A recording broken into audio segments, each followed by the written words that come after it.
We got to start with the afternoon game yesterday, what I thought to me was the most interesting game of the weekend.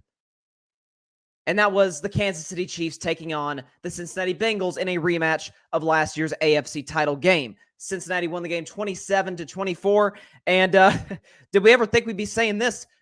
Bengals beat Chiefs 3 times in a calendar year, because they beat them January 2nd in Cincinnati. They beat them, was it 4 weeks later? Yeah, 4 weeks later on January 30th at Arrowhead, down 18, came back to win it, advanced to the Super Bowl. And then yesterday, December 4th. So there you go, 11-month span. The Bengals beat the Chiefs 3 times. Here's what I will tell you this. First of all, to those that are bashing Patrick Mahomes today and saying that he's like somehow out of the MVP race or that Jalen Hurts has supplanted him, and I'm going to talk about Jalen Hurts later because he was obviously amazing yesterday against the Tennessee Titans. I think I think we're going a little too far. We're overreacting. First of all, Mahomes did not play bad. He was on a gimpy leg. Offensive line didn't protect terribly well. But he threw for 223, a touchdown, ran for a touchdown, by the way, on like a Michael Jordan Space Jam type play where he's reaching the ball over the goal line. He had a QBR 0 to 100 of 90 and a pass rating of 98. Like, people like Mahomes didn't play well. I don't know what you're talking about. He was, they got a good support by their running game. Averaged 5 yards a carry. Pacheco was good. McKinnon was good. O-line did a good job, giving, running backs holes up the middle. This was more about what Cincinnati did, and in particular what Joe Burrow did. Joe Burrow was spectacular yesterday. Every big throw that the Bengals needed that man to make, he made it. Think Jamar Chase matters? Him being back in the starting lineup. Listen, Cincinnati was putting up a lot of points. They were moving down the field with the other guys, with T. Higgins and Tyler Boyd and Hayden Hurst. But when you get a top 5 receiver back in the lineup, it makes a little bit of a difference. And you could see it yesterday. How Kansas City had to respect Jamar Chase, bring attention to his side of the field. And Joe Burrow was just spraying the ball all over the place. Had a great completion percentage. Again, how many Bengals caught? 8 Bengals caught a pass in the game. Joe Burrow, 25 for 31, 286, 2 touchdowns, QBR 71, and a pass rating of 126. He was dealing. And, when you have a great quarterback, I'm talking about like a great quarterback, like top 3 or 4, which I think Burrow's in that category. Like, I think he's 3. You could convince me into 2. I still think Mahomes is the best. I think it's his league and we're all just living in it. But when you have a truly great quarterback, the coach, limited or not, and I think Zach Taylor is a very limited head coach. What is he without Joe Burrow? You see how much trust that they have in these guys. Okay, Joe Burrow, last play before the 2-minute warning, on a 2nd and 4, makes a what are you doing mental error. They decide to pass on 2nd and 4. Totally agree with the call because the clock's going to stop anyway. Might as well see if you can get a completion. Your quarterback is not turnover prone. If it's not there, it's not there. But Joe Burrow's rolling out to his left and takes the sack. It's like, dude, the clock is going to stop. If it's under 2 minutes, smart play. Force him to use a timeout or let the clock run. No, throw the ball out of bounds. The clock is going to stop. Don't lose 7 yards. But again, it comes back. The next play after the 2-minute warning, minute 59 left. You see how much you see how great a quarterback is by how his coach believes in him. 3rd and 11, and they try a shot over the middle to T. Higgins. Now, they had the one-on-one man-to-man coverage. T. Higgins is a big 6'5 receiver. That's matchup nightmare. You saw he caught that touchdown, which was rolled incomplete, but it was a great effort in the back left corner of the end zone early in the game. But that's a tight window throw. And if that thing falls incomplete, how long of a field goal would that have been for Evan McPherson? Evan McPherson's a great kicker. Let's not get that twisted. But that would have been a 45-yard field goal. Now, even if he makes it, Kansas City's got a minute 50 to go 75 yards. We've seen that before, have we not? As bad as Travis Kelce struggled yesterday, and it's safe to say that was probably his worst game of the season. Obviously, he had the big fumble early in the 4th quarter. Okay, guys like Hardman. Juju played okay. What's his name? Valdez-Scantling former Packer, dropped a touchdown in the end zone. Like, there were certain things, correctable mistakes, that the Kansas City Chiefs committed. But that game to me was more about what the Bengals did than what the Chiefs did not. It was about what Joe Burrow, the plays he was able to make, as opposed to the plays that Mahomes at the very end was not able to make. When you're playing Kansas City, Harrison Butker misses that kick that would have tied the game. You've got 3 minutes and change to go. Kansas City's got all their timeouts. And your goal, if you're the Cincinnati Bengals, is Mahomes, 15 on the other side is not touching the football. That's all that matters. 15 on the other side in red is not touching the ball. That's what the Bengals did. 10-play drive, milked all the clock off, forced Kansas City to use all their timeouts. Big third down conversions. Props to the Cincinnati Bengals. Big, big win. Now, in terms of the landscape of the AFC, because in this, listen, we knew this going into the season, right? I talked about it in the show. I think it was a fair assumption to say the AFC had way more contenders than the NFC.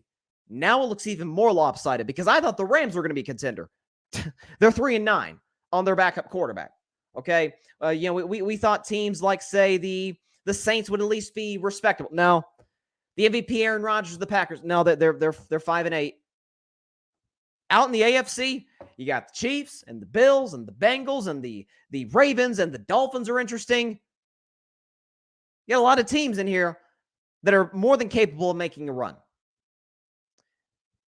Kansas City, to me, is still the favorite to come out of the AFC because better chance than not, when you look at their schedule, okay, Kansas City's got the Let's Ride Broncos, and they're 9-point road favorites, by the way, at the worst team in football, the Houston Texans.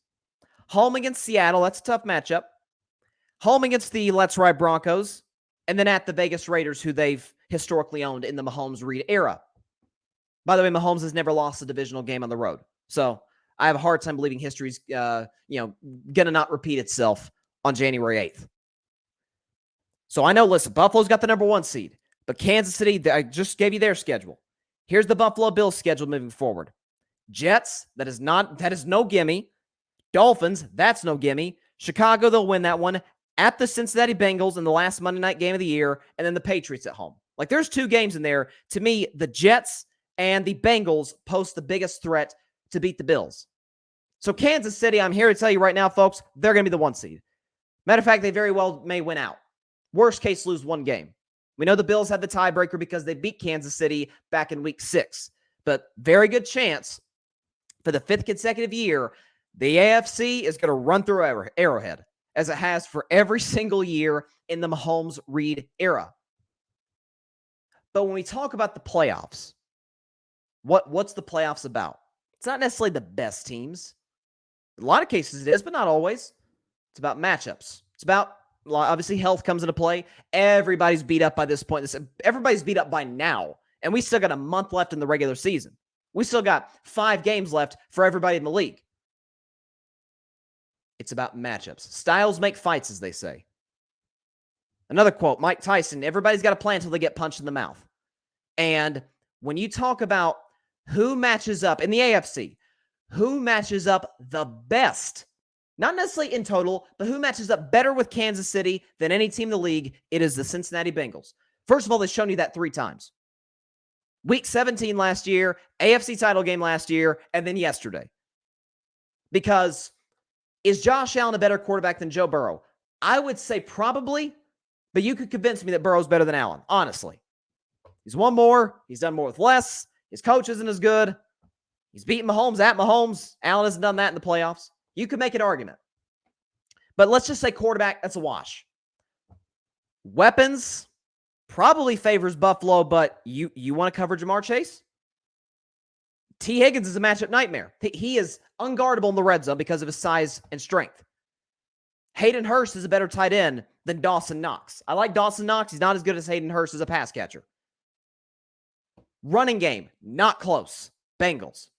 Defense, who's more consistent? Bengals. This has been kind of an underreported thing. Cincinnati's played very good defense this year after the first 2 games of the year, the first 2 losses against Pittsburgh and Dallas.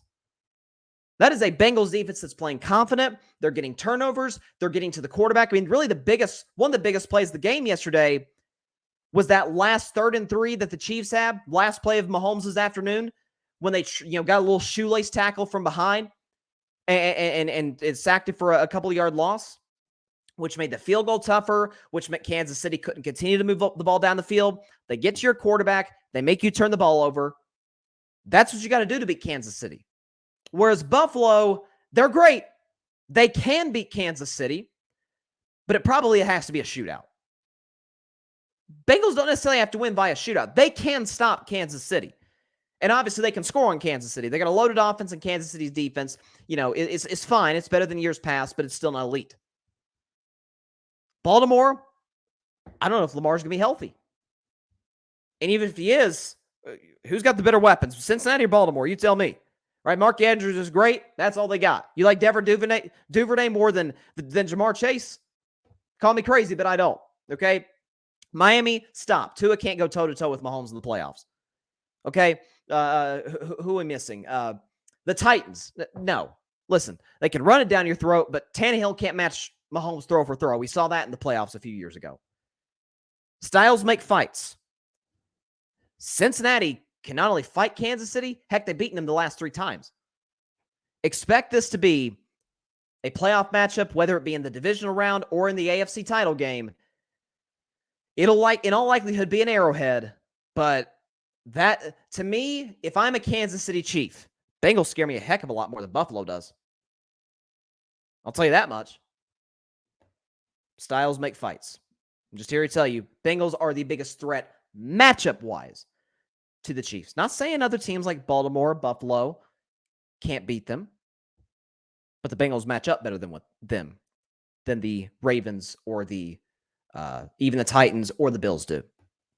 But a heck of a performance by Joe Burrow and that Bengals offense.